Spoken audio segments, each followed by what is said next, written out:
Hi, I'm Pope Brandon Brownson, and this is the Genre Breakdown, where I find different subgenres of music and break them down. Today we're going to be discussing a subgenre of music I personally have become really infatuated with over the past year, Synthwave.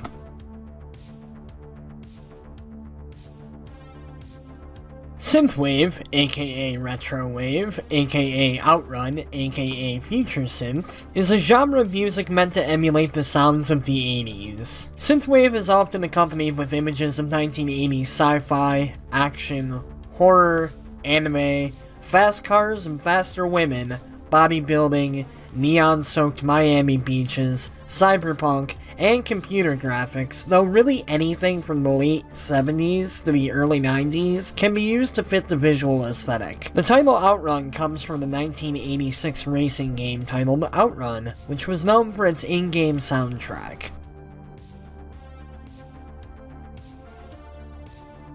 Synthwave was inspired by the music of the 1980s, if that wasn't abundantly clear by now, in particular by synth-pop, synth rock, video game music, and film scores by the like of John Carpenter and others in his wake.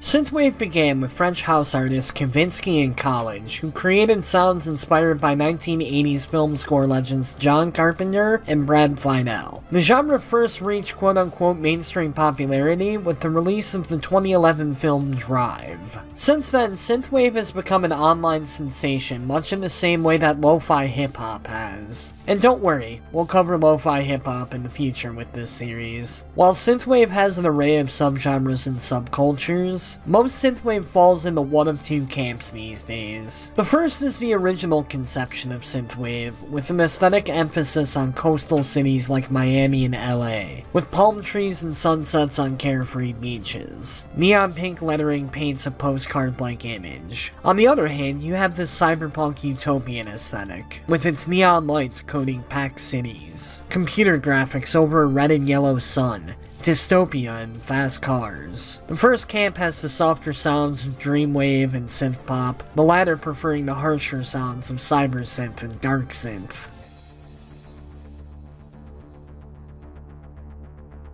Synthwave has a pretty wide tempo range, with tracks ranging from 100 to 150 BPM usually. The key to the retro sound is analog synthesizers and simple drum machine beats. An emphasis is on the lead synth, though this can occasionally be swapped out for saxophone. Dreamy pads, catchy yet simple bass lines, and finely tuned and reverberated kicks and snare beats. Every now and again, Mr. Guitar pops in to make an appearance, but he comes and goes as he pleases. Some subgenres of synthwave use very little vocals, save for the occasional sample from a movie or TV show, but others more closely resemble pop songs from a bygone era, using a verse-chorus-bridge format. What makes the genre truly unique from their 80s counterparts, though, are their modern DAWs and techniques used to recreate the sounds of old. Vintage, but with a modern-day polish. Samples are mostly unused in this genre, save for the aforementioned TV show or movie vocal clip. Basically, get yourself some electronic drums, some analog synth, and a shit ton of gated reverb.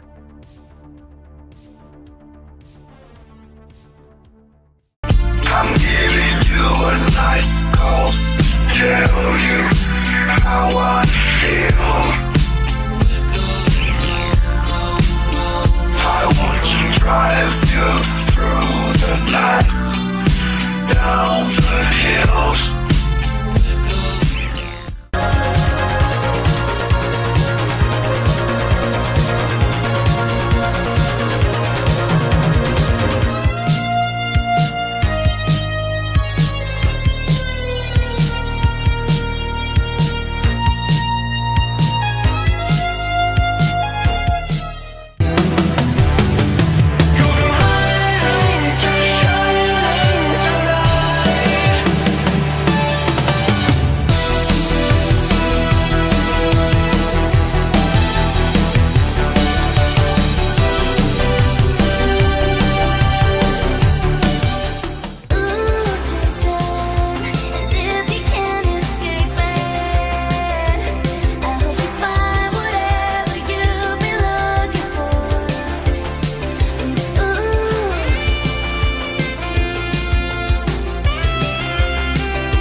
Synthwave has several subgenres, which is what we focus on in the branch out. Outrun is a useful term to describe the music style established by the earliest of Synthwave releases, with artists like Kavinsky, Mitch Murder, Laserhawk, and Miami Nights 1984 falling under Outrun.